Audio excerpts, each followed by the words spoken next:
a empezar la clase el día de hoy. Podemos grabar, profesor Lisa, no hay ningún problema. Listo, Listo. profe. ¿Qué tal? Listos. Bienvenidos a la clase, jóvenes, el día de hoy. Quienes habla es el profesor Edwin Huancawari. Estamos aquí en GCM, todos, y vamos a desarrollar el día de hoy el tema número 16. Nos toca el tema de la era guanera, o conocida también bajo el nombre de la prosperidad falaz. Si bien es cierto, nosotros habíamos trabajado ya algo la semana pasada, por una cuestión de que en el material estaban preguntas que iban sobre Castilla, el mismo Echenique, eh, venían algunas preguntas hasta del contrato de Dreyfus. Bueno, es aquí donde vamos a darle mayor fuerza, mayor sustento a lo que va a ser la llamada era guanera. ¿Ya? Entonces, claro, cuando se tiene el tiempo, ahí el tiempo es suficiente, entonces se puede adentrar un poco más en el tema como tal. Entonces, basado en ello, vamos a trabajar este otro material que se le va a enviar a través del tutor para que se pueda distribuir ante todos ustedes, ¿no? A ver, vamos entonces al tema, ¿no? Vamos al tema como tal. A ver, en primer lugar, ¿a qué le llamamos la prosperidad falaz? Y yo empezaba con esto, ¿no? El, el historiador Jorge Basadre, en su texto Perú, Problema y Posibilidad, él señala que hay varios momentos en los cuales el Perú ha tenido posibilidades de salir adelante, ya, de salir un poco aquí de los problemas que tenemos. Pero bueno, frente a todo ello también hay problemas, ¿no? Entonces hay problemas y posibilidades, ¿ya? Entonces, una de las grandes posibilidades que tuvo el Perú, ¿ya? Una de las grandes posibilidades del Perú fue este periodo, conocido también bajo el nombre de la era guanera, ¿ya? Ese. Ahora, esa era guanera, ¿ya? O también conocido bajo el nombre de la prosperidad falaz, fue un periodo en el cual el Estado peruano obtuvo grandes ingresos, pero el Estado peruano no hizo nada para obtener esos grandes ingresos. Como le decía a tus otros compañeros, si alguien hizo algo para, para tener esta etapa, fueron las aves guaneras, ¿no? Ellos lo hicieron todo. Porque lo que tú vas a exportar en esta época va a ser el guano, pues. Y el guano son esos, ¿ya? Por no decir una palabra de 4 letras, ¿no? O de 2. ¿Ya? Entonces, cuando nosotros hablamos entonces de la propiedad falaz, estamos hablando de un periodo en el cual el Estado peruano tiene grandes ingresos, pero estos grandes ingresos no van a ser aprovechados de manera adecuada, ¿ya? Eh, Otro de los grandes problemas es que algunos van a creer que esto iba a durar para siempre, ¿ya? Entonces, por eso es que hago la comparación del Perú a veces de la prosperidad falaz con el Perú después del año 2000, ¿ya? Cuando llega Toledo al gobierno, ya desde la época de Toledo, hasta el gobierno de García, un poco también del gobierno de Humala, el Perú le fue bien, nos fue bien económicamente. El Perú era uno de los países que crecía pues a nivel latinoamericano a pasos agigantados, a tal punto que inclusive antes de la pandemia, durante el gobierno de Kuczynski, el Perú postuló para poder ingresar al grupo de los países de mayores ingresos, ¿no? A la OCDE, ¿no? Ya el día de hoy es un poco más difícil, ¿no? Pero en su momento trató de hacerlo, ¿no? ¿Y por qué, profe? Porque nos fue bien económicamente, ¿ya? Nos fue tan bien que durante el gobierno del señor Ollanta Humala, el ministro de Economía, el señor Segura, salió ante los medios de comunicación a señalar que el Perú estaba en la gran posibilidad de cubrir toda su deuda externa, que el Perú tenía la posibilidad de pagar toda su deuda externa. Imagínate, imagínate, ¿eh? Te estoy hablando, no te estoy hablando de aquí hace, ¿no? 100 años, 50 años, no, te estoy hablando de aquí hace del gobierno de Humala. Humala llega al poder en el 2011, ¿ya? Profe, pero entonces, ¿se pudo pagar? Sí. Y claro, cuando Segura señaló en ese momento que se podía pagar toda la deuda externa, en ese momento se le fueron encima, pues, ¿no? Le dijeron de todo a Segura, ¿no? rojo y no sé otras cosas, ¿no? ¿Cómo es posible que estés pensando en pagar la deuda externa? Señores, el día de hoy ya no podemos pagar, ya no podemos darnos ese lujo. El día de hoy ya no. ¿Por qué Segura entonces señaló eso? Porque teníamos grandes ingresos producto de lo que era la exportación del cobre. Porque claro, si nosotros exportamos minerales, no, nosotros no exportamos minerales. No, profe, pero eso es lo que exportamos. No, no, no. El mineral es ya inclusive un producto. Tú no exportas minerales. Entonces tú exportas rocas, tú exportas tierra. Tierra, ¿ya? Tierra, profe, piedras, no, profe, nosotros exportamos minerales. Está bien, esas rocas contienen minerales, pero tú ni siquiera te das el tiempo de procesarlos aquí, No lo venden mineral en bruto, o ¿ya? sea, Tú lo que sí, vendes es en bruto. Tú, inclusive ni siquiera lo vendes, lo exportas en bruto. o también Eh, te cobran las tierras también. ya, ya, entonces, ese es uno de los grandes problemas, ¿no? El gran problema es que ni siquiera le das un valorcito más agregado, ¿no? Eh, pero a pesar de eso, ¿ya? Algunos entienden que eso va a durar para siempre, ¿ya? Que va a durar para siempre y hay que fijarnos simplemente en la exportación, pues, de minerales. No te digo que está mala, ¿ya? No te digo que está mal, ¿por qué? Porque la exportación de esas tierras ha ayudado, pues, de alguna manera a reconfigurar en algo económicamente el Perú. Pero no ha sido suficiente. Y el otro problema es entender que eso va a durar para siempre. Bueno, vamos a más de 100 años atrás. Durante la prosperidad falaz se entendió que las rentas guaneras iban a durar para siempre. Que el Perú eternamente podía exportar guano y se acabó. Habíamos encontrado nuestra mina de oro y de ahora en adelante todo nos iba a ir bien. Y no nos fue bien. No nos fue bien. Pasamos de ser un país mendigo, porque sí, inicialmente éramos así, un país mendigo, un país que tenía que buscar préstamos en el exterior para poder cubrir sus gastos como Estado, ¿ya? Pasamos a ser de la noche a la mañana a un país millonario. No fue bien, ¿ya? Vamos a tener una suerte de, vamos a ponerle pues unos 20 años que nos fue muy bien, pero terminamos endeudados, terminamos en medio de una bancarrota fiscal. Después de esto, después de 1872, el Perú inclusive va a ser declarado en el Infocor del mundo. ¿Qué quiere decir, profe, en el Infocor del mundo? Van a poner un aviso, no le prestes a este país. Vamos a ser declarados un país inelegible. ¿Qué quiere decir, profe? Quebrados internacionalmente. Y con todo eso vas a entrar a la guerra con Chile. Lo que hagas mal aquí, lo vas a pagar más adelante. La historia te ha demostrado eso.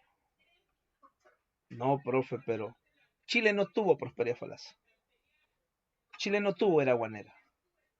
Tú sí. Tú tuviste esa posibilidad.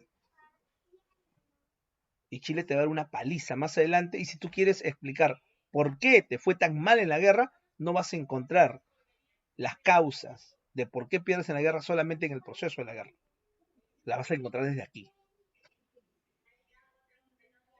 Profe, entonces no fue mal. Por eso el concepto.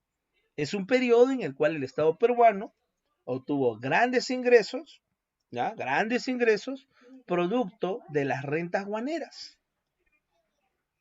Y cuando decimos rentas guaneras, producto de que nos va a quedar algo, ¿ya? De la exportación guanera. O sea, el Estado peruano no se encarga de la extracción guanera, el Estado peruano no se encarga de vender el guano.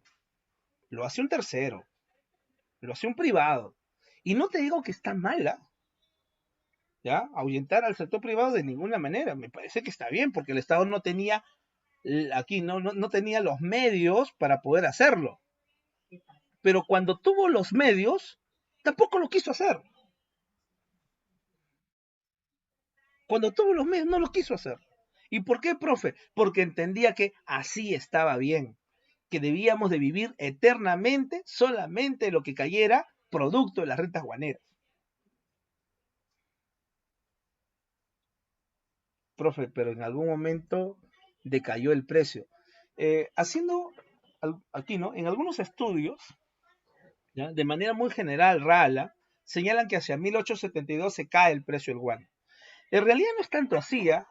Cuando he estado revisando algunas investigaciones de algunos compañeros de historia que estudian esta parte de la era guanera en San Marcos, ellos llegan a la conclusión de que el Perú siguió exportando de la misma manera que lo había hecho en estos primeros 20 años. Profe, pero si el Perú siguió exportando de la misma manera, entonces ¿por qué no obtuvo los mismos ingresos? Porque ya estabas endeudado, porque ya estabas en crisis, porque no habías manejado, administrado bien los ingresos. Por eso. Y además, porque a partir de 1871 más o menos, ya inclusive antes, ya 70 me parece, del 70 en adelante, el Perú ya había entregado el control guanero a una casa que se llama Dreyfus, sí, la casa Dreyfus, una casa judío-francesa. Y lo habías entregado porque no tenías de otra, porque Dreyfus se va a comprometer a pagar tu deuda externa, que era millonaria, que era impagable por parte tuya. Por eso dice que terminó en medio de una bancarrota fiscal. O sea, pasaste de ser un mendigo a ser un millonario, a ser un endeudado internacionalmente. A eso se le llama prosperidad falaz. Esa fue la prosperidad falaz. Pues entonces no vale que se le dio, ¿ya? No vale que se le haya dado tanto dinero al Estado. El problema no es tanto, por eso decía, ¿no? A veces, yo recuerdo conversando con otros profesores de historia, hay dos posiciones, ¿no? La primera, ¿no? Todo es culpa del imperialismo, ¿no? Es culpa aquí, ¿no? de Gibbs y esas empresas que vinieron a saquear el Perú. Y el otro lado, no, todo es culpa del Estado. Hay ambos. Pero en el caso de Gibbs no le vas a pedir mayores cosas. Motivo, simplemente es su negocio, simplemente su empresa. Y si de alguna manera incidió en los gobiernos de turno, y si pudo infiltrarse en el Estado, es porque tampoco tenía solidez en el Estado, porque no tenías institucionalidad, porque no tenías aquí de alguna manera cuadros institucionales que en ese momento, que cambiando de un gobierno a otro, iba a darse una continuidad de proyecto nacional. No hay proyecto nacional en el Perú en ese momento. Ingresa un militar, ingresa con su nueva gente, hace lo que quiere y tal.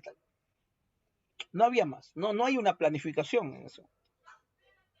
Lo único es vivir de los recursos guaneros y de lo que puede obtener de eso. Ahora, ¿tú hiciste algo para tener esa época? No, pues tú estás en el contexto de la segunda revolución industrial. El guano se ha utilizado desde las sociedades prehispánicas. Los mochicas utilizaban el guano de las islas. Entonces, profe, ¿por qué no fue tan bien con el guano de las islas? Porque estamos en plena revolución industrial. Y en plena revolución industrial se necesita en ese momento ¿Alimentos? por parte de los europeos que están en este proceso de industrialización, es cierto, necesitan alimentos. Inclusive el proceso de la industrialización en Europa ha traído procesos de hambruna. Por ende, la única manera de poder alimentar a la gente que está aumentando en la ciudad era llevando una gran productividad en el campo. Pero a pesar de que utilizaron máquinas, a pesar de que mejoraron sus técnicas agrícolas, no era suficiente para la explosión urbana que se había dado en plena revolución industrial. Ya no era Necesitaban un solamente fertilizante. Inglaterra, era Francia, Bélgica. Sí, dígame. No digo que el guano era un fertilizante que ayudaba a que la producción eh, saliera más rápido y en un buen estado, como se dice. Claro, claro. Entonces, inclusive, como lo señalaba en una clase, claro, el aumento de la demografía trajo como consecuencia hambruna en Europa, pero como te decía también, en el caso del guano de las islas, era un recurso conocido. Ahora, cuando se hace mucho más conocido con la era industrial, se utilizan los informes del señor Alexander von Humboldt. Humboldt es de fines del virreinato, señalaba la gran importancia de este recurso guanero, ¿ya? En comparación al guano que se podía sacar de otros lados. O sea, no creas que solamente había guano en el caso de las islas peruanas. Hay guano también en las islas ecuatorianas. O sea, en todos los países que tienen salida aquí, ¿no? Que hacia la zona litoral, van a tener islas y van a tener aves que van a depositar sus heces ahí. En el África también. Y bueno, ¿para qué venir hasta Sudamérica si tenías en ese momento de repente el África? Claro, la particularidad era, y eso lo decía Humboldt, que en gran parte de la costa peruana no llueve, pues. Y otro de los grandes beneficios, ¿ya? Tiene que ver con las aguas frías, tiene que ver con esta suerte, pues, de la humedad, que hace que el guano de las islas mantenga sus nutrientes y que la lluvia no limpie, ¿ya? O que de alguna manera no le quite esos nutrientes. Ese era el caso, ¿no? O sea, ahí estaba la particularidad. Por eso que, como te dije, ¿no? Tú no hiciste nada, te ayudaste del contexto, ¿ya? ¿Y quiénes están interesados, profe, en ese momento? Se están interesados en aquel momento los ingleses, los franceses, los norteamericanos también van a estar interesados aquí, ¿ya? Pues entonces no fue bien, claro, no fue muy bien, pero tiene que ver con el contexto externo. Tú no has hecho nada, tú te has topado con esto. También estamos en el contexto del imperialismo colonial. Muchas potencias se están lanzando a tomar la mayor cantidad de colonias posibles, muchos de estos países industriales. Inglaterra encabeza todo este proceso, pero también está Francia, también está Bélgica. Algunas potencias coloniales que ahí habían decaído a los inicios del siglo XIX, como el caso de España, también van a buscar recuperar colonias, de ahí que Perú en algún momento se ve enfrentado en la guerra con España. Mm, entonces, eso es lo que nosotros tenemos que entender aquí, ¿ya? Ahora, prosperidad falaz. Características. Los mayores ingresos del Estado van a provenir de las rentas guaneras. ¿Cuántas formas de venta o de contratación guanera hubo? Estas son las dos de la era guanera. Recuerda que el primer contrato guanero no viene del contexto de la prosperidad falaz. ¿Recuerdas de dónde venía? ¿Cómo se llamó el primer contrato guanero? ¿Recuerdas cómo se llamaba? Arrendamiento. Ya, pero ¿cómo se llama el primer contrato guanero? ¿Cómo se llamó? Gobierno de Gamarra. El contrato Quirós. Quirós, segundo gobierno de Agustín Gamarra. Ahí se firmó el contrato Quirós. ¿Cuáles fueron las formas de venta anteriormente, profe? Fue la manera fundamentalmente del contrato de la venta libre o el arrendamiento, ¿no? ¿Qué es lo que hizo Quirós? Quirós arrendó las Islas Guaneras, ya alquiló las Islas Guaneras y podía llevar a cabo la extracción guanera y venderlo, ¿no? ¿Ya? O por lo menos que venían algunas embarcaciones extranjeras, cargaban guano y se iban pues rumbo a Europa, ¿no?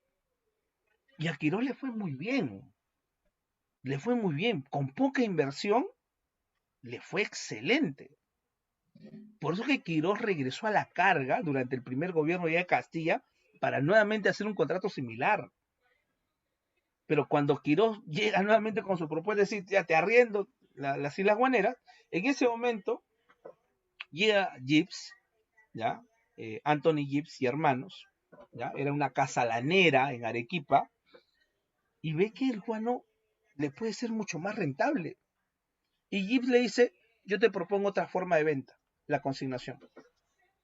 ¿Y en qué consiste la consignación? Yo me encargo de la extracción, del traslado y de la venta. ¿Ya? Yo me encargo de todo eso.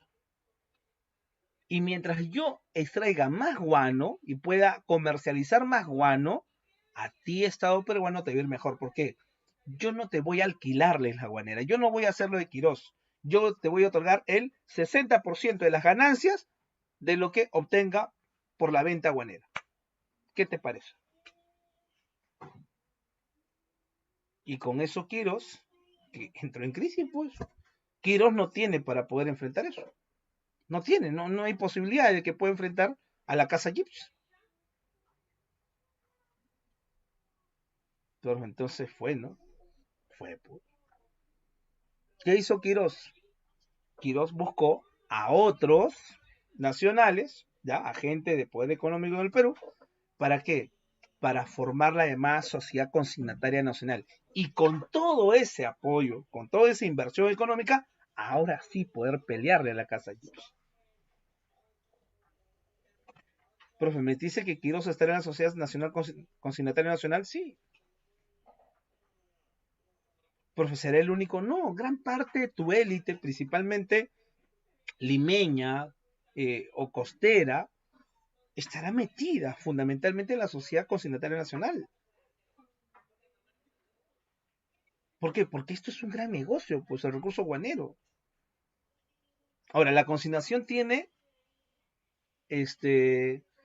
algunos agregados, ¿no? O sea, no solamente este privado se va a encargar de la extracción, de la comercialización, ¿no? Y del traslado, sino que además de eso, te deja la posibilidad de que tú te puedas prestar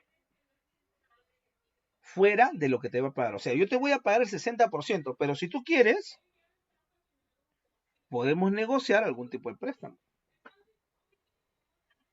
Préstamo, profe, sí. Pero no te está obligando, es una cláusula opcional. Porque, ¿por qué aquí, no? ¿Por qué el consignatario le está señalando que yo te puedo prestar? ¿Por qué? El objetivo es que esos préstamos amarren a una próxima negociación. ¿A poder qué cosa? A poder nuevamente mantener el contrato y mantenerlo en el tiempo, en el mayor tiempo posible. Son negocios. Son negocios. Ahora, profe, pero el Estado peruano ya obtiene grandes ingresos, 60%, así nomás nadie te va a dar eso. Segundo, préstamos, pero si ya tienes dinero. ¿Usted cree que los gobernantes abusaron de esos préstamos? ¿Tú qué crees? Sí, demasiado. Sí. ¿Tú qué crees? Profe, pero si ya tenemos grandes ingresos, ya hay 60% producto de algo que ni siquiera lo tenías aquí en proyección. No, echaron mano a esos préstamos. Y durante todo este contexto de la prosperidad falaz, echaron mano a esos préstamos. Por eso terminamos endeudados, pues. Pero, profe, ¿para qué pidieron los préstamos? Ah, ¿para qué pedían los préstamos? Vamos a ver aquí en dónde van a gastar los préstamos. Y otra cosa, profe, si nosotros teníamos el 60% de lo que nos iban a dar, ¿por qué no hicimos así como Estados Unidos, nosotros prestar a otros países y que ellos nos paguen después con más intereses y igual estaríamos al igual que Estados Unidos o mayor? Ya, ya, vamos a ir de frente. ¿Ya? Después le dejo para hablar del monopolio. Esto vamos a ver después. Entonces, profe, ¿qué hicimos? Me imagino que invertimos, prestamos, que nos devuelvan con mayores intereses, impulsar el desarrollo del Perú, invertir en educación, en tecnología. ¿En qué, profe? Más del 60 al 70% de los ingresos se fue aquí. Entre el 60 al 70% se fue aquí. ¿En qué, profe? En las remuneraciones a la burocracia civil y militar. ¿Qué quiere decir? En el pago a funcionarios. ¿Qué? Claro, para eso te prestabas más dinero. Porque ahí donde tú necesitabas solamente 2 funcionarios, ahora tenías 10 funcionarios. Y de los 10 funcionarios, solamente uno hacía su trabajo bien y los otros brillaban por su ausencia. ¿Y por qué estaban ahí? Porque eran amigos de tal, porque eran vecinito de tal, porque era el padrino de tal, porque era el ahijado de tal. Profe, ¿qué? Profe, esto es un asalto al Estado. Ahí se fue entre el 60 al 70% de tus ingresos y préstamos inclusive de la época de la prosperidad falaz. Profe, pero no es posible, profe. ¿Cómo es posible que asalten al Estado de esa manera? Sí. Lo bueno que ha pasado el tiempo, estamos en el 2021 y ya no creo que eso pase, ¿no? Yo ya no creo que haya gente que asalte al Estado. Yo no espero que haya gente que llegue ya sea al poder legislativo, al poder ejecutivo, a un gobierno regional, a una alcaldía, con el objetivo de asaltar el Estado. No creo, ¿no? De acomodar a su gente para ver cuánto pueda sacar. Ya no creo, ¿no?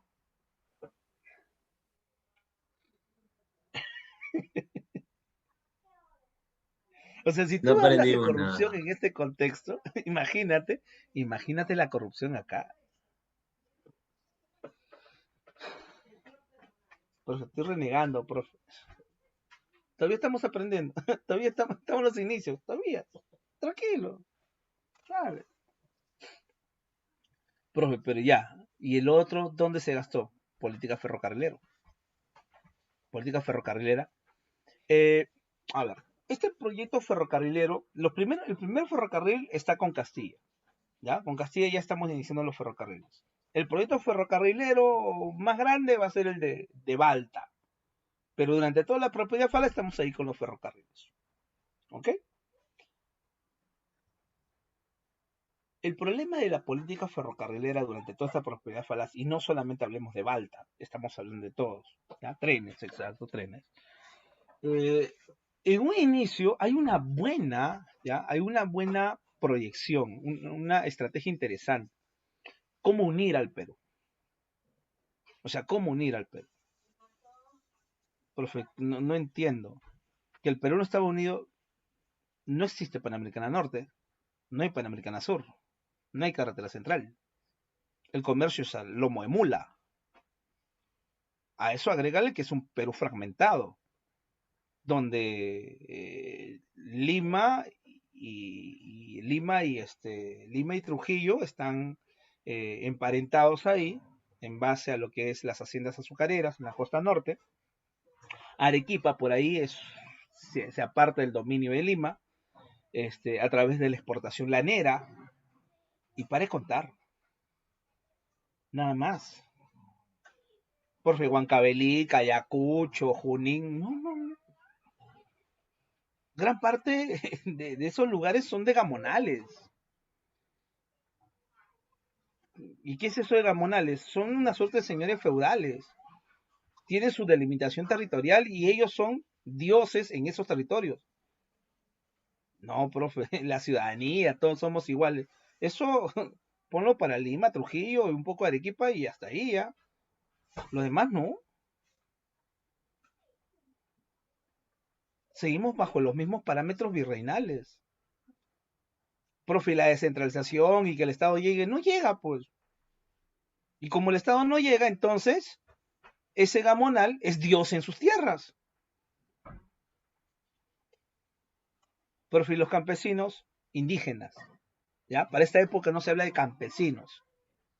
Para esta época se habla de indígena. Entonces, el indígena, ¿qué tiene que hacer? Simplemente tiene que someterse a la autoridad. Profe, el analfabetismo. El Perú es un analfabeto. La gran mayoría. Son pocos los que pueden acceder a la educación. Para acceder a la educación tiene que ser de élite.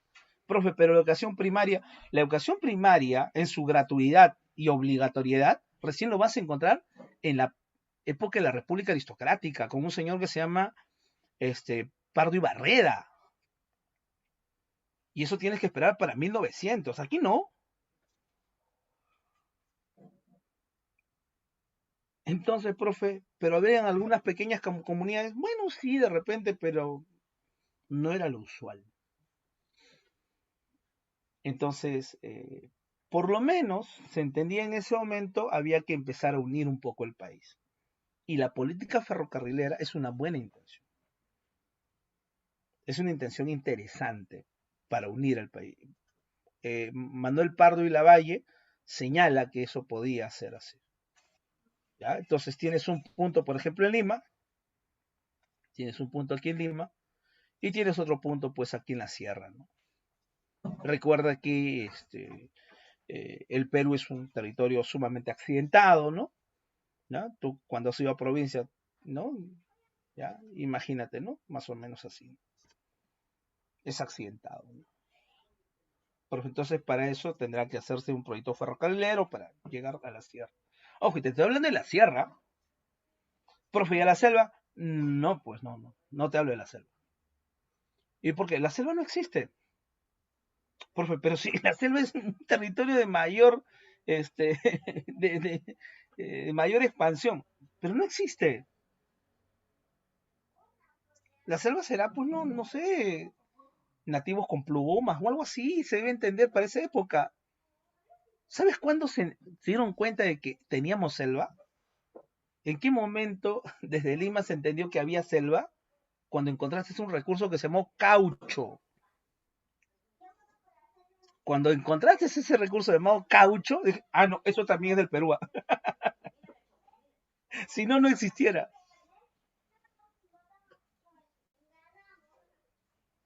Ahora, vamos al proyecto ferrocarrilero.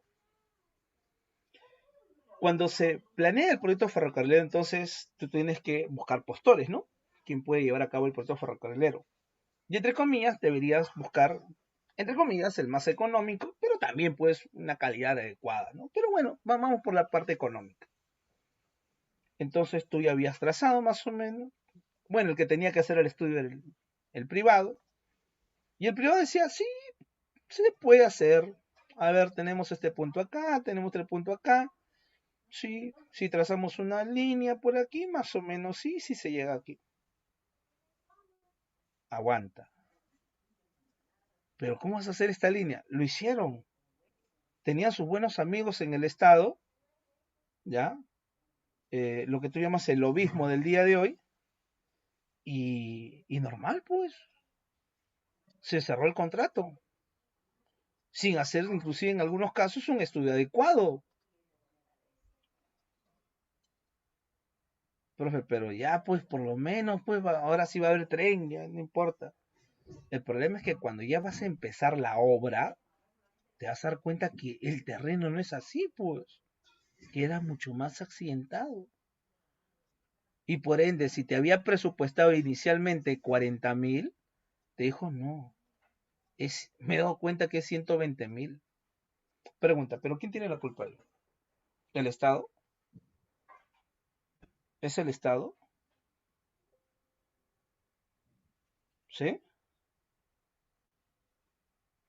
Es el privado, pues el privado. Ya, profe, pero no podían prever algunas cosas. Pero es tu trabajo, ¿no?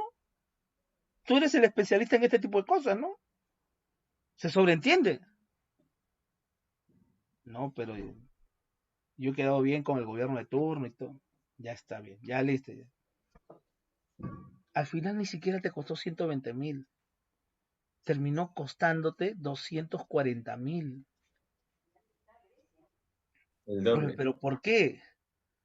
Porque cuando se empezó a hacer la obra, entonces, ahora el problema era que, ¿ya? Los hacendados tenían representación en el poder legislativo. También tenían el control de los gobiernos locales. ¿Ya? Estaban en los gobiernos locales, estaban en el legislativo. Y bueno, empezaron a presionar. ¿Por qué? Porque ahí donde llegaba el tren, ¿ya? El Estado tenía que reconocer por lo que se le iba a expropiar, entre comillas, aquí al dueño de esa tierra para que, bueno, porque le estabas quitando parte de sus tierras para una obra pública, ¿no?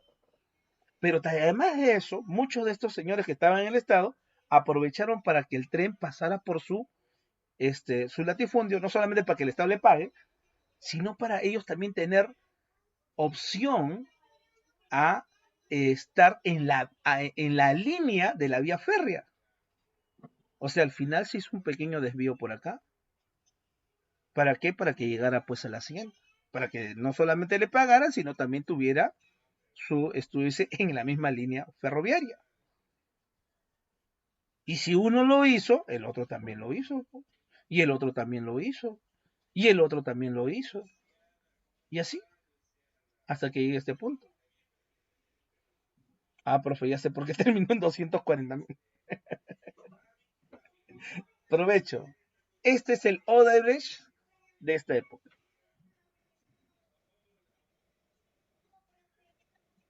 Profe, ¿cómo van a hacer eso, profe? ¿Cómo la gente va a buscar asaltar al Estado? Pero hicieron, pues.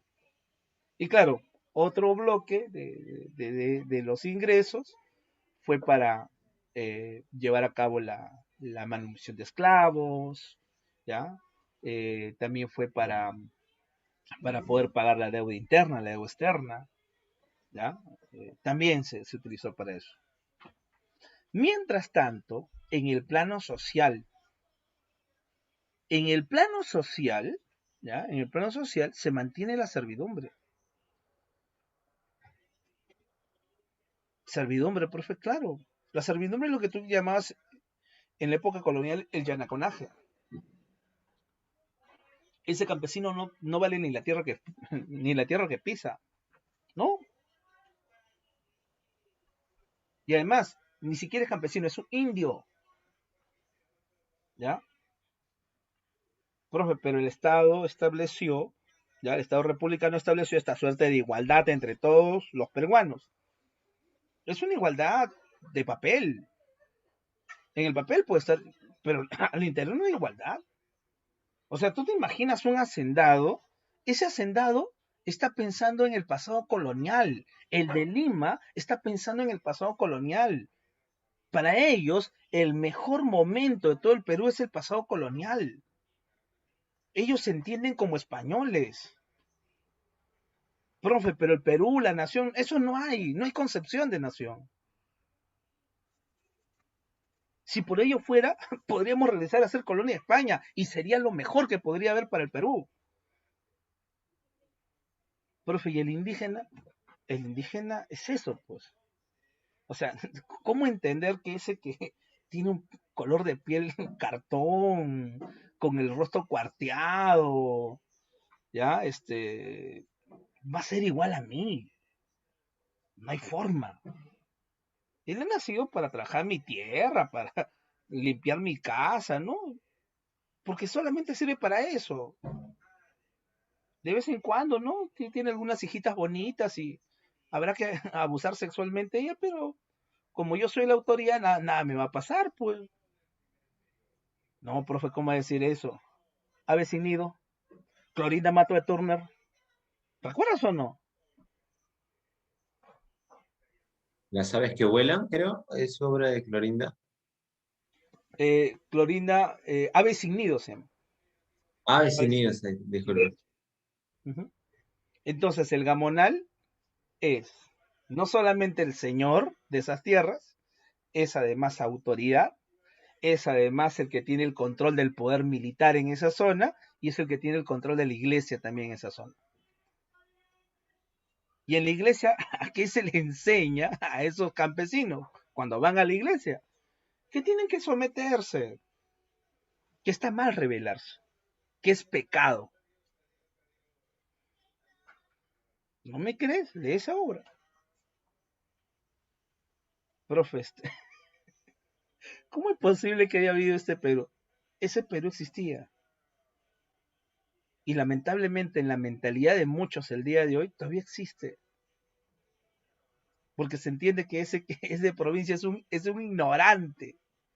Ese que vive ¿no? En Canto Grande, en una choza, es pobre porque quiere ser pobre, porque es flojo. Está bien, trabaja hasta los domingos, trabaja hasta las 2 de la mañana, no importa, es flojo, por eso es pobre.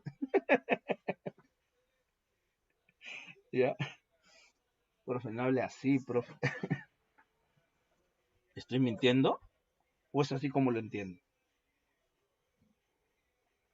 ¿Ya? Yo te digo, yo de pequeño a mi padre lo veía a veces un domingo.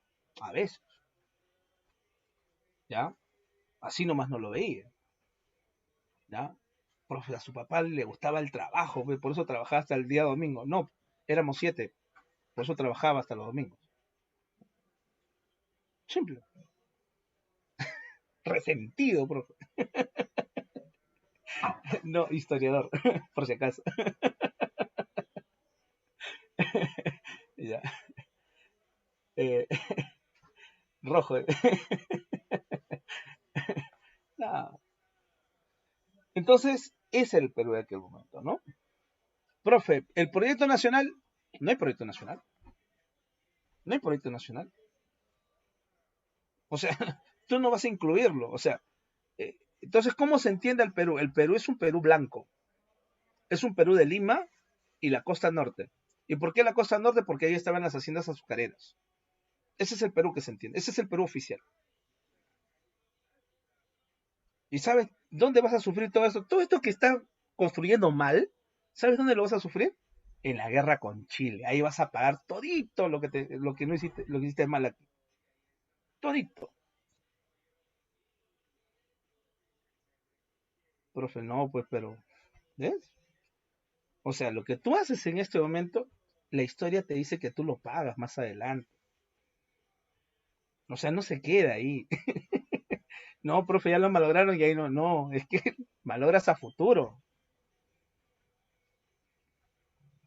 Profe, me está diciendo que si algo se malogra en este contexto, yo que soy el estudiante que voy a ingresar recién a la universidad, mis 5 años de universidad, y, profe, pero usted también, pero yo ya tengo mis logros, yo tengo algo, tú vas a empezar desde cero, por si acaso, ¿eh? Por si acaso. Ya, profe, no hable así, no me deprima. Ya, entonces tienes que ser un buen profesional, pues. Ya, ya. Entonces, saca la soga a la ciudad. No, tienes que estudiar, por eso, ¿no?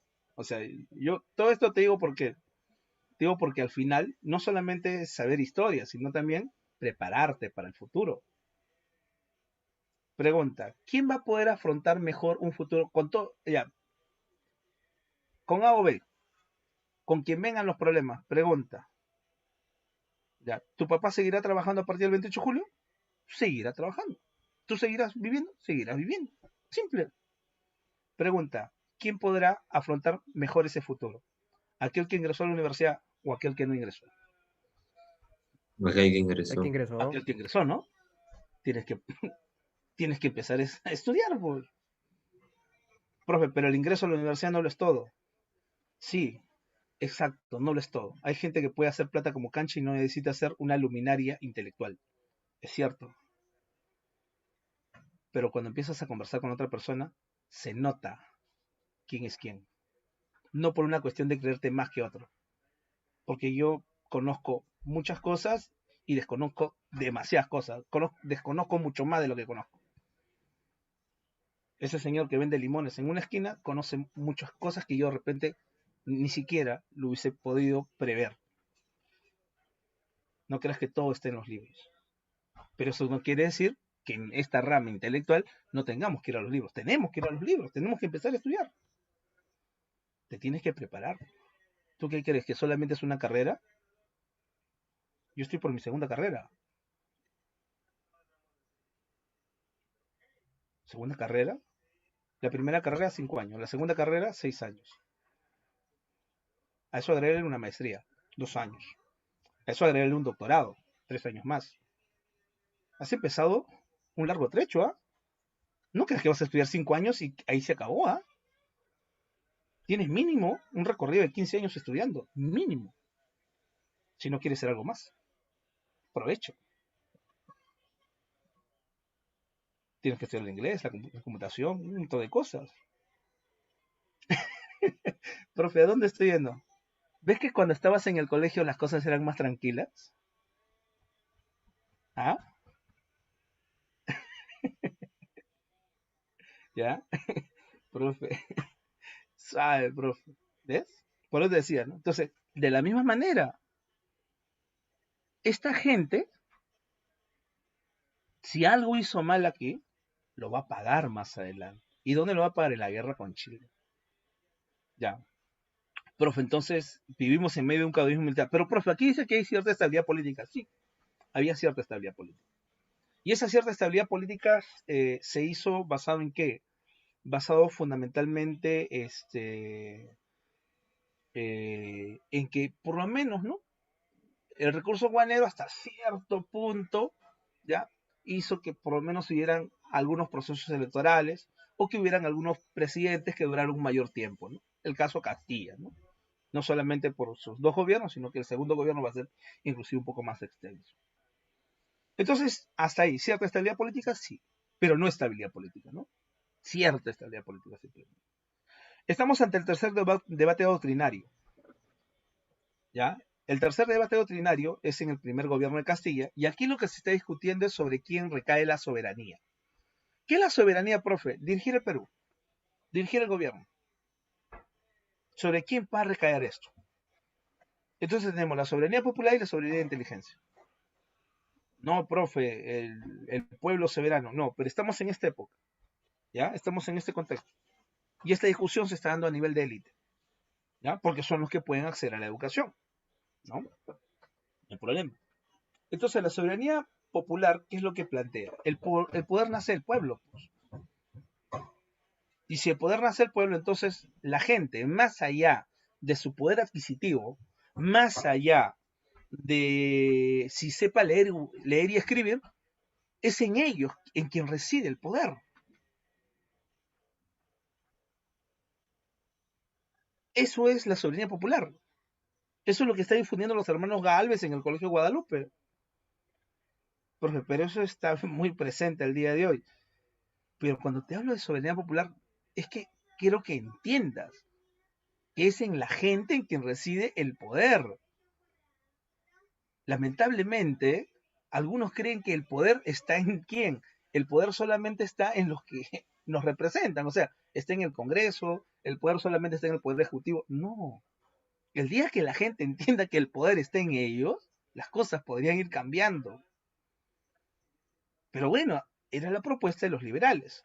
Del otro lado tenemos la soberanía de la inteligencia. Y la soberanía de la inteligencia dice, no, no, no. Tú no puedes poner aquí la soberanía en manos de gente que no está preparada, en manos de gente que es ignorante, que no ha tenido la que no tiene la posibilidad no ha tenido la posibilidad de educarse, pues.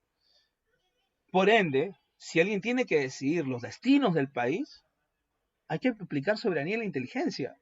Solamente aquellos que se han podido preparar. Tiene cuestiones positivas y negativas. Negativa, en ese momento, prácticamente el Perú, su soberanía reside en unos cuantos. Y esos cuantos que han podido recibir educación, y recuerda que en ese contexto la educación es una cuestión elitista. No todos pueden acceder a la educación. Ni siquiera puedes acceder a primaria. ¿Ya? Si tú tienes un apellido, ya, ya, con orígenes indígenas, perdiste. Ya, ya. Profe, usted también, también, también. Entonces, soberanía de la inteligencia, ¿no? Aquí tenemos a Bartolomé Herrera, tenemos a los conservadores. Entonces, vemos ahí entonces que lamentablemente se quiere construir todo desde una élite. Ya. Pero también tiene su cuestión positiva. ¿Y cuál es lo positivo? Ya, vayamos a esto. En lo positivo, más allá de la cuestión segregacionista, la mayoría no va a elegir. Pero lo positivo que es, por lo menos que tiene que haber preparación, pues, entre aquellos que van a dirigir los destinos del país. Y cuando yo digo educación, tiene que ir de la mano de formación académica, pero también ética. Tiene que ir de la mano de ambos. El compromiso para poder sacar al Perú adelante. La pregunta es, ¿tú crees que eso lo tienes entre muchas de tus autoridades? ¿Entre la gran mayoría de tus autoridades? No, No. no. Cuando SUNEDU estableció esta cuestión de que, no, mira, sabes que para tal puesto necesitas este, tener el título de tal, tener una maestría tal. La gente empezó a sacar títulos y maestrías. Yo te digo, ya, yo estoy terminando aquí mi última maestría en una privada. Ya, la primera la hice en San Marcos.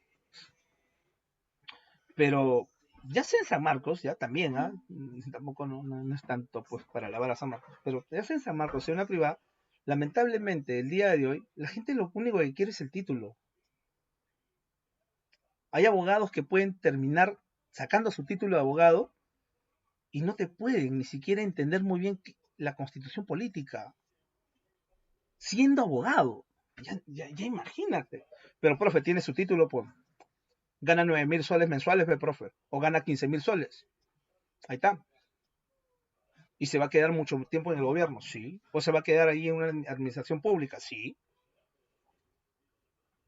Y lo único que hace es qué cosa es meter a su carpeta título, maestría, diplomado, profe, y la parte académica, la parte de la formación, no importa.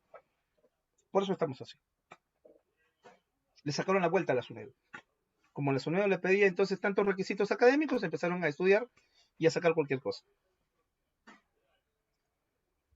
O también lo falsificaban. Sí, algunos lo falsificaban. Profe, entonces cuando me dicen, ¿no? ¿Quién ganó, profe? Al final, más adelante, quien va a ganar es la soberana inteligencia, pero en el aspecto de que solamente unos cuantos se van a quedar en el, asumiendo el control de elegir a las autoridades.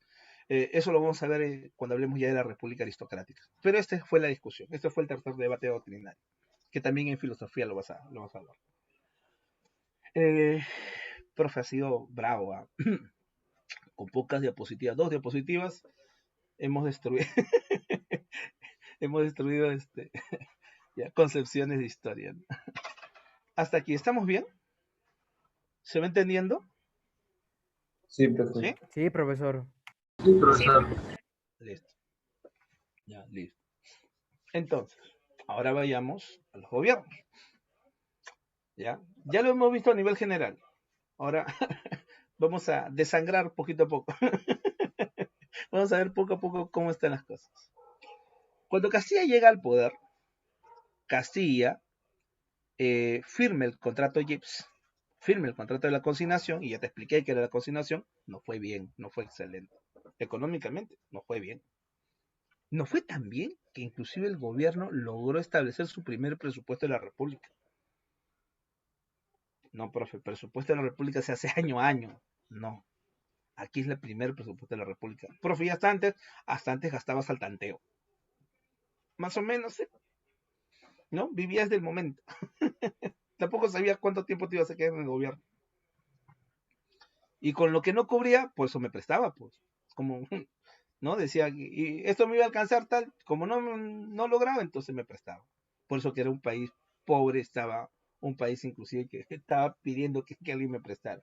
Pero bueno, ahora pasaste a ser un millonario, pues.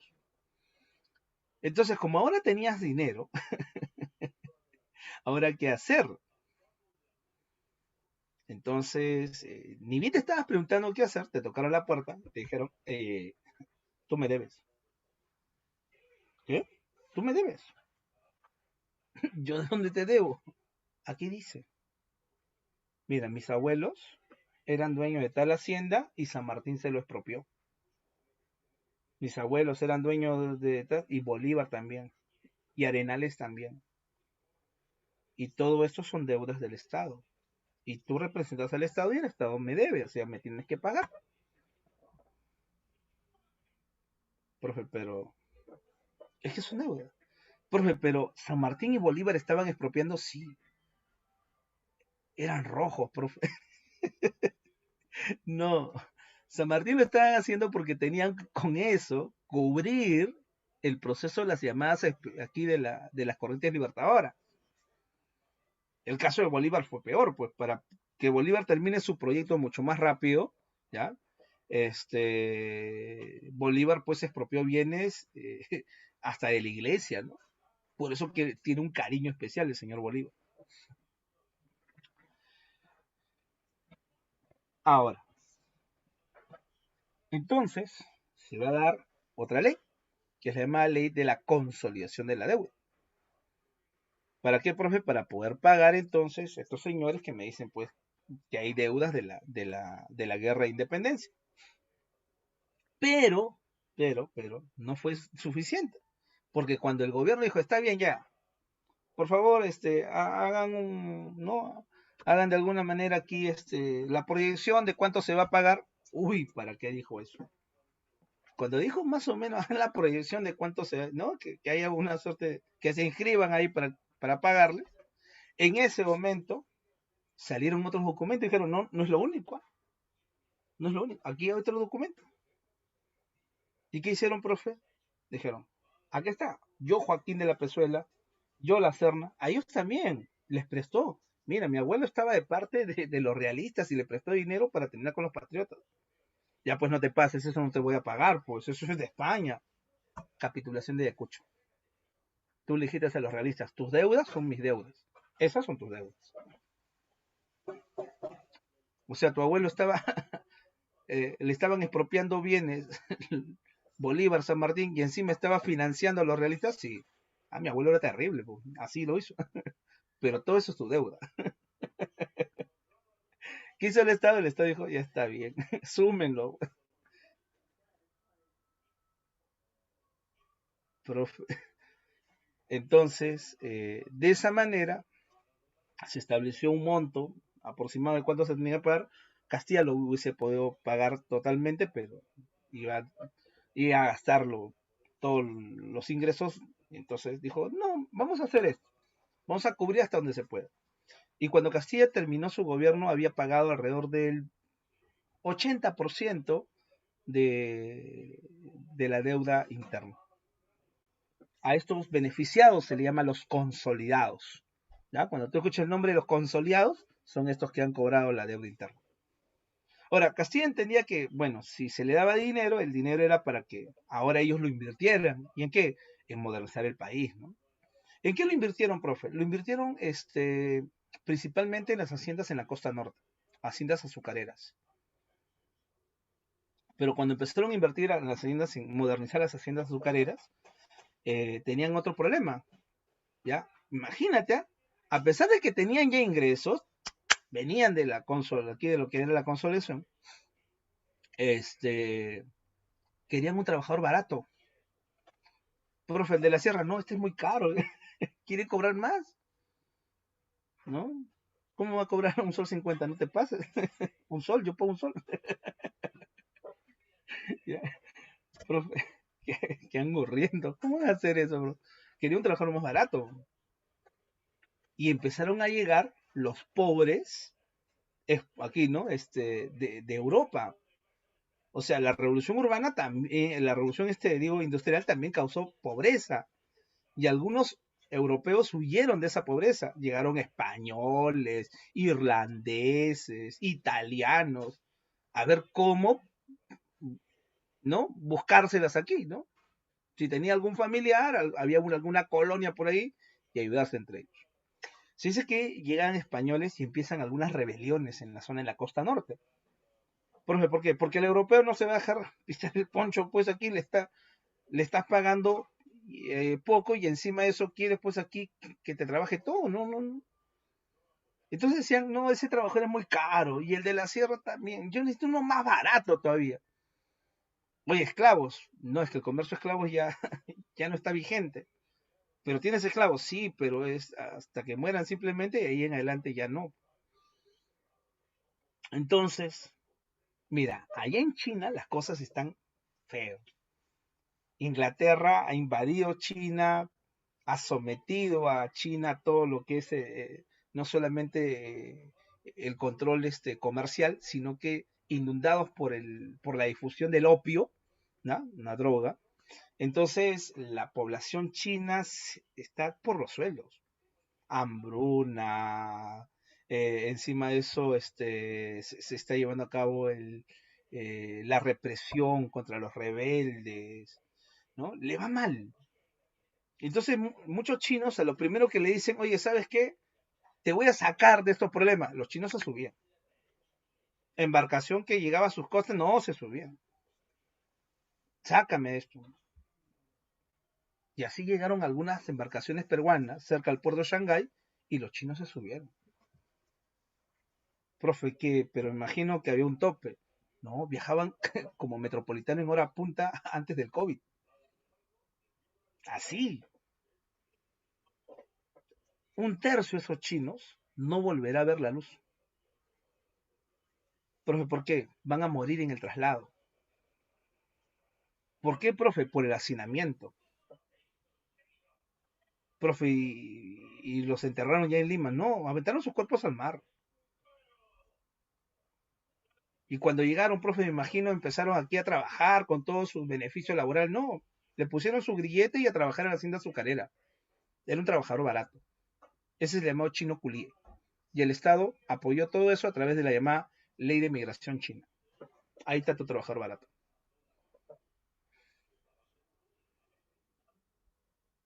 Profe, pero así fue. Profe, pero aunque sea en algo gastamos el dinero de manera adecuada. Bueno, el Perú es el primer país en Sudamérica en adquirir un ferrocarril. El ferrocarril de Lima y Callao es el primer ferrocarril no solamente del Perú, sino de Sudamérica. Sudamérica, profe. Estamos bien. El primer barco a vapor de Sudamérica llegó también al Perú. Es el vapor Rímac.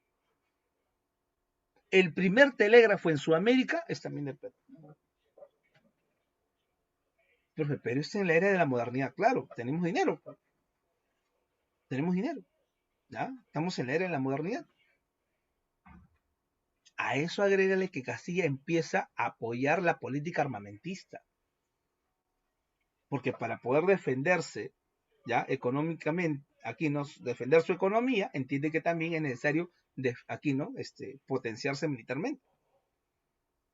Nos va tan bien, ya, que el Perú preside el Congreso Panamericano o el Congreso Americano. Perú, claro, Perú está a la cabeza en Sudamérica en ese momento. Inclusive, en 1948, durante el segundo imperio napoleónico, con un señor que se llama Luis Napoleón Bonaparte, Francia empieza su expansión buscando colonias y va a llevar a cabo una expedición sobre México. El objetivo es que México sea su colonia, imponiendo a un emperador que se llama Maximiliano de Austria. En ese momento, el Perú sale adelante. Presidiendo el Congreso americano, Perú sale adelante y le dice, Francia, tú no puedes invadir México. ¿Qué? Tú no puedes invadir México. ¿Quién me está hablando? Soy Perú. Así que mejor retírate. Porque si tú no te retiras, yo voy a ingresar. Profe, somos lo máximo. Profe, Perú es potente. Profe, ¿qué es esto? Imagínate. ¿Ya? Pero claro, no lo hacía en nombre del Perú, ¿no? Lo hacía en ese momento luchando contra estos procesos colonialistas, ¿no? Y además como presidiendo el Congreso americano, ¿no? O sea, solo no lo hace el Perú.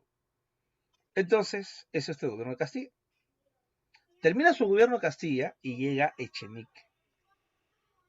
Durante el gobierno de Echenique, por ejemplo, un grupo de empresarios norteamericanos, ¿ya? Va a apoyar, ¿ya? Va a apoyar a también a un grupo inglés para tomar las Islas Lobos en la costa norte. Por fin, ¿qué tiene esas Islas Lobos? Son islas guaneras. Por el recurso guanero, entonces en ese momento es lo máximo, claro, por eso te decía, ¿no? Entonces tomó las Islas Lobos. Profe, ingleses, norteamericanos. No, profe, ya fuimos ya. Perú logra expulsar a esos ingleses y norteamericanos de las Islas Lobos. Recuerda que te habías armado anteriormente. Profe, no, somos otra cosa, profe. Imagínate. ¿Ya? Tienes el nuevo ferrocarril, el ferrocarril de Tacna y Arica. Donde sí no te va muy bien es en la zona de frontera con Brasil. se firma el Tratado de Herrera Ponte Ribeiro, un tratado de libre navegación. En realidad lo que está haciéndose es la pérdida territorial, pero recuerda nuevamente que sobre la selva no tienes mayor conocimiento. Inclusive se entiende que la selva debe estar vacía, ¿no? O sea, si en la sierra hay esa gente cobriza, con la piel rajada por el frío y todo eso, no, por el otro lado debe estar con taparrabos, con una plumita en la cabeza, ¿no? Ese es, ese es el entendimiento desde Lima, ¿ya? Desde acá. Entonces no hay gente, pues, por allá. Entonces, si estamos empezando a perder territorio es porque falta gente. ¿Y qué se hizo, profe? Se apoyó la migración europea, de alemanes, austriacos, ¿no? Ahí nace Posuso, Chanchamayo. Profe, claro, ahí hay colonia alemana, exacto. Por entonces vino la gente con sus capitales de Alemania. No, no, nuevamente te dije, están llegando los pobres europeos. Algunos están llegando producto inclusive de la misma hambruna. Están buscando algo mejor por aquí y el Perú los va a recibir con los brazos abiertos, va a establecer la ley de migración europea, bajo el entendido que inclusive que como hay poca población en la selva, hay que darle un espacio, que ellos nos ayuden en el proceso de ampliar todo esto. E inclusive bajo una visión un poquito, no un poco, una visión racista, ¿ya? Bajo una visión racista, en la élite peruana trataban de analizar esto, decían, ¿no? ¿Cómo es posible, ya, que Estados Unidos se haya convertido en potencia no teniendo los recursos que tiene el Perú? Nosotros en este momento nos va bien, pero tenemos una gran cantidad, tenemos riqueza. ¿Por qué no somos potencia? ¿Y sabes por qué no somos potencia? ¿Cuál fue su conclusión? La conclusión era que el problema era del indígena, pues. Allá en Estados Unidos se exterminaron a los Sioux, a los Pieles Rojas, los arrinconaron, lo dejaron en reservas. Aquí el problema es el indígena. Por él estamos así. Si lo desapareciéramos, entonces las cosas serían mejores. Hay que mejorar la raza. Es un problema de coloración de piel. Si todos en el Perú fuéramos blancos, entonces todo sería mejor.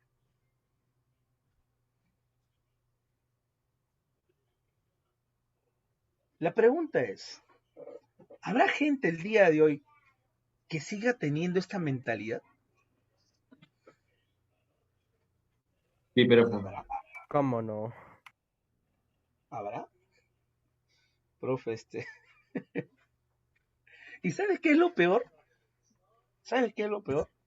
Que tiene esta mentalidad y que no se ha comprado un espejo. Profe, ¿por qué? Porque él tampoco es blanco, pues. No, profe, yo soy blanco. O sea, si usted, profe, lo compara con respecto a mis padres, yo soy blanco. Tú no eres blanco. Blanco es el europeo. ¿Ya? Profe, yo soy blanco cajamarquino. Está bien, pues, pero tú no eres blanco. Profe, ya está bien. Suave, profe, ya. Cálmese. Usted tampoco. Sí, yo normal, ¿ah? Me borrocho. ¿Ya? Ya, ya, profe, ya. Entonces, a eso agrégale en el gobierno de Echenique el escándalo de la consolidación. ¿Y qué fue el escándalo de la consolidación? Recuerdas que los consolidados, ¿no? El consolidado era aquel que le ibas a pagar la deuda de la guerra de independencia. Entonces, como en ese momento se estaba pagando la deuda, aparecieron gente con nuevos papeles. Entonces le dijeron, oye, Echenique, pero aquí también nosotros no estábamos en el padrón anterior, pero nosotros también deberíamos ser incorporados. Y Echenique dijo, ya, pues ya, incorpórenlos. Si tu deuda, vamos a poner un monto ya, era 12.000 y ya habías pagado 9.000 con Castilla, aquí tu deuda pasó a 27.000. Porque te agregaron muchos papeles que eran inclusive fraguados, que se veían aquí, ¿no? Algunos funcionarios organizado conjuntamente con esta gente para poder seguir asaltando al Estado. A todo esto se le llama el escándalo de la consolidación. Profe, ¿qué? Profe, estamos mal, profe. ¿Cómo es posible que hagan esto? Porque vean. Ya, esto va a ser utilizado por Castilla para dirigir la Revolución Liberal de 1854. Ahora, Castilla, para obtener apoyo, ¿ya?, en el sector principalmente de provincias y en la costa también, va a proclamar la manutención de esclavos. Proclamar, no puede establecer la ley. ¿Por qué no puede establecer la ley? Porque no es gobernante, pues. Pero sí proclama la manutención de esclavos. ¿Qué quiere decir? Está bien, tu dueño, el hacendado, no te va a dar la libertad. Él no te va a dar libertad, pero nosotros como Estado, cuando lleguemos al gobierno, vamos a comprar tu libertad. Que el dinero, ¿ya?, del guano sea utilizado para darte tu libertad. Y la gente se sumó, pues. Revueltas en la zona de la costa, ¿ya?, los esclavos. Eliminación del tributo indígena. El objetivo es sumar a las montoneras, al campesinado. Entonces, de esa manera, en la batalla de La Palma, Castilla derrota a Echenique y llega por segunda vez al gobierno. Ahora, profe, pero ¿Castilla es liberal o conservador? Ya como te dije, ¿no? Va a depender del grupo que esté detrás de él. Él es simplemente un líder militar, nada más. No le pidas ahí la parte de liberal, conservador. Ahí tiene que ver bastante la gente que lo va acompañando. Y bueno, cuando llegó al gobierno, tuvo que cumplir con sus medidas. Por ejemplo, la ley de manutención de esclavos. La abolición del tributo indígena. No es lo único que hizo. Lo acompañaron un conjunto de liberales que inclusive señalaban que somos un Estado laico. Como somos un Estado laico, la iglesia no tiene nada, no tiene vela en este entierro, no tiene nada que ver aquí. Aquí se proclama la libertades de culto, tolerancia religiosa. No puede ser que el Estado apoye a una religión más que otras. Por ende, el Estado dijo, ¿sabes qué? De ahora en adelante, si la iglesia quiere obtener sus ingresos, que lo obtenga, pues. ¿De qué? De sus actividades, cada uno por su lado. Nos ratificamos como un Estado, fundamentalmente aquí, ¿no?, separado de la iglesia. La religión es una cosa, la política es otra. Y le retiraron el pago a los miembros de la jerarquía eclesiástica. ¿Por qué? Claro. Y eso trajo como consecuencia que en el Perú los curas hicieron huelga. O sea, por un día en todo el Perú no hubo misa. Pregunta, ¿a quién crees que le echó la culpa a la gente? ¿A la iglesia o al Estado? Al Estado. Al Estado, pues. No te puedes meter con las creencias, decía. A eso agrégale que con la Constitución Liberal del 56 se habían apoyado las importaciones. Habían artesanos en Lima y Callao que entendían que la libre importación los iba a arruinar y esta Constitución no se podía desarrollar.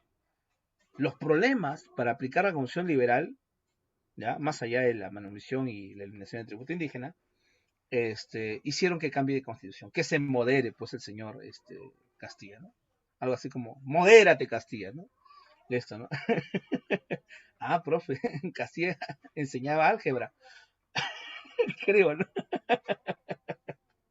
Y la cuestión es que con la Constitución de 1860 se establece entonces la Constitución entonces moderada, con la cual entonces se quitan un conjunto de medidas del 56, y esta Constitución del 60 es la que más vigencia va a tener en el Perú. ¿Ya? O sea, si le preguntan en algún momento cuál es la Constitución que más tiempo duró en el Perú, la Constitución del 60. Durante el gobierno de Castilla, los nacionales, ¿ya?, Quirós y su gente, lograron obtener el apoyo del Estado para tener el control del guano. Quirós lo logró. En realidad, Gibbs tiene otra propuesta.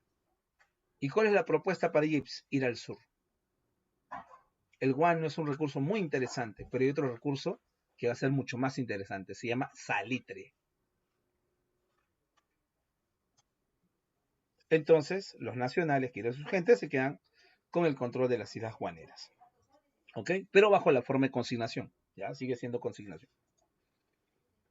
Luego llega San Román, se murió. Ya, simple. No, en el caso de San Román se dan algunas medidas, ¿no? Sistema métrico decimal, la unidad monetaria, ¿sí? Se establece el sol de plata, nace el primer banco del Perú, que es el Banco de la Providencia. ¿Quién es el director del Banco de la Providencia? Un señor que se llama Francisco Quirós. Profe, pero Quirós no era el del contrato Quirós, listo. Eso quiere decir, y eso ha sido pregunta también en simulacro, ¿en qué invirtieron los beneficiados de la era guanera, los peruanos beneficiados de la era guanera, su dinero? En dos cosas: haciendas azucareras en la costa norte y en el sector financiero. Ejemplo de ello, el Banco de la Providencia. ¿Ya? El ejemplo de ello es el Banco de la Providencia. ¿Listo? Continuamos. Luego de él llega Juan Antonio Peset. Durante el gobierno de Peset llega la llamada Misión Científica Española, entre comillas científica, ¿ya? Entre comillas científica. En realidad, esta misión científica española toma la isla de Chincha. Profe, esto es la visión colonialista de España. Sí, aquí España quiere recuperar sus colonias. Pone un pretexto, el incidente de Talambo, que es la muerte de un trabajador español en una hacienda en la costa norte que se llama Talambo. Finalmente, España se sincera y te dice: no, lo que pasa es que tú no me has pagado la deuda de independencia. Y es cierto, Perú no había pagado, había pagado su deuda de independencia a España. ¿Pero por qué no lo había pagado? Porque España tampoco había ratificado la independencia del Perú. ¿Qué hizo el señor Peset? Firmó el Tratado de Banco Pareja, con el cual reconocía el control de las islas de Chincha a España. Ya esto era demasiado. Estabas perjudicando ya no solamente el territorio, estabas perjudicando en ese momento aquí a los consignatarios nacionales. Recuerda que ellos estaban bajo el control guanero. Golpe de Estado. El golpe de Estado será de Mariano Ignacio Prado. Por eso que ni bien llega al gobierno, le declara la guerra a España. Se forma la cuádruple alianza: Perú, Chile, Ecuador, Bolivia contra España. Ganamos. Se ratifica la independencia sudamericana prácticamente, con el combate de Aptao y el de 2 de mayo. Pero ya en el gobierno de Mariano Ignacio Prado se ve que el Perú empieza a hacer aguas, que empieza a tener problemas económicos, a tal punto que Mariano Ignacio Prado va a tener que restituir el cobro del tributo indígena. Esto va a traer como consecuencia una rebelión en Puno por un señor que se llama Juan Bustamante, bajo el nombre de Tupac Amaru III. Pero ya en el gobierno de Mariano Ignacio Prado, más allá de que terminó su gobierno finalmente, se establece un gabinete especial, un consejo de ministros especial, donde está como ministro de Economía un señor que se llama Manuel Pardo y Lavalle. Pardo y Lavalle representa los intereses de los consignatarios nacionales. Y Pardo y Lavalle ya entiende que el Perú está rumbo al precipicio, que estamos mal. ¿Ya? Con la justa termina su gobierno Mariano Ignacio Prado y llega al gobierno Balta. Cuando Balta llega al gobierno, Balta va a firmar el contrato Dreyfus. ¿En qué consiste? A ver. Los consignatarios nacionales quieren mantener el control guanero. Llega a la casa judío-francesa Dreyfus y dice: yo también ofrezco por él. Los consignatarios nacionales dicen: ya, yo ofrezco la consignación. Balta dice: no, yo quiero en este momento dinero, constante y sonante, nada que proyecciones a futuro, no. Ya, entonces los dos se ponen aquí a evaluar esto. Y Dreyfus ofrece. ¿Qué ofrece? Pagar toda la deuda externa, encima darle un bono al Estado para que pueda impulsar su política ferrocarrilera. Los nacionales ofrecen lo mismo. Pero ¿quién decide aquí? El ministro de Hacienda o ministro de Economía, un señor que se llama Nicolás de Piérola. Piérola ya está aquí. Y Piérola decide a favor de Dreyfus, entregándole el monopolio de las Islas Guaneras. O sea, aquí ya no hay consignación, ya que porcentaje, ganancia, no. Dreyfus se queda con todo y a cambio de eso te da un bono y como se compromete a pagar tu deuda externa. Pero las islas serán de ahora en adelante, estarán bajo el control de Dreyfus. Se acabó. Eso se llama contrato de monopolio. Los consignatarios nacionales entienden que ya no pueden confiar en los militares. 1872, elecciones. Se presenta el Partido Civil, dirigido por Manuel Pardo y Lavalle, que viene de los consignatarios nacionales. Y el proyecto Pardo es el primer proyecto, podemos decirle, moderno en el Perú. Es un proyecto laico que de alguna manera va rompiendo esta suerte de ligazón hacia la iglesia. Pardo, ¿qué propone? Pardo dice, estamos mal. No podemos seguir pagando las remuneraciones como se pagan hasta este momento. No podemos tener tanta gente en el Estado. Tiene que reducirse. Entonces, si tenemos 10 aquí, ¿no? En un área y solamente se necesita uno, se necesita dos, hay que hacer una evaluación de todos. Profe, ¿se quedarán los dos mejores? No, se quedarán los dos más capaces. Y si ninguno de los 10 es capaz, fuera, que entre otro. ¿Y que tienen otros dos? Necesitamos capacidad en el Estado. Total, no tenemos, de otra manera. Las arcas del Estado están en crisis. Pregunta, la gente que había prácticamente vivido el Estado, ¿tú crees que lo iba a dejar? ¿Tú crees que iba a dejar aquí que Pardo llegara a algo? Ya había ganado las elecciones, ¿ah? Pero te estoy hablando de la élite que se había beneficiado de todo. No, pues, Pardo es un rojo. ¿Cómo es posible que haga ese tipo de cosas? Golpe de Estado. El golpe de Estado a Balta por parte de los hermanos Gutiérrez con el objetivo de impedir que llegue al poder Pardo. Inclusive lo fusilan a Balta. Pero Pardo y su gente, conjuntamente con la muchedumbre, organizan el contragolpe. Los dos hermanos Gutiérrez van a terminar de esta manera, colgados como piñatas en la Catedral de Lima. Finalmente Pardo llegará al poder. Y una vez que Pardo llegue al poder, lo veremos en otras clases. Que hasta ahí nomás, hasta ahí nomás. No, profe, no puede cortar ahí. Hasta ahí llegó. Ya, lo otro continúa en la próxima clase. Vamos a las claves. Así no es, pero. Ya. Vamos entonces a las claves. Ya. Vamos a las claves simplemente, ¿ya? Pregunta 1, dedo. ¿Ya? Pregunta número 2, dedo. ¿Ya? Dedo, dedo. Pregunta número 3, dedo. Ahí está, tu burocracia civil y militar.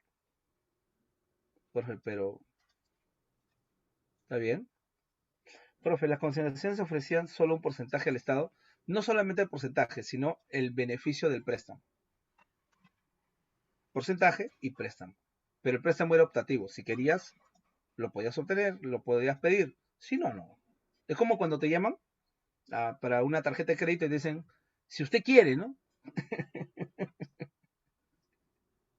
Ya. 4. 4 besos. ¿Ya? Eso es lo que quería Pardo, reducir el gasto público. 5. Casa. 6. 6. Dedo. 7. Dedo. 8. Clave de la 8. Dedo. 9. Dedo. 10. Casa. 11. Casa. 12. Avión. Ahí está, la manumisión. 13. Dedo. 14. Beso.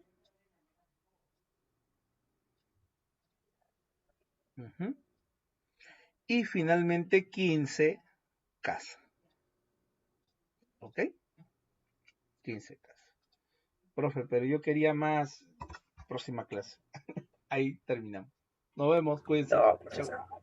Ya, Gracias, voy a hacer la de... Profesor, adiós. Gracias, profe, cuídese.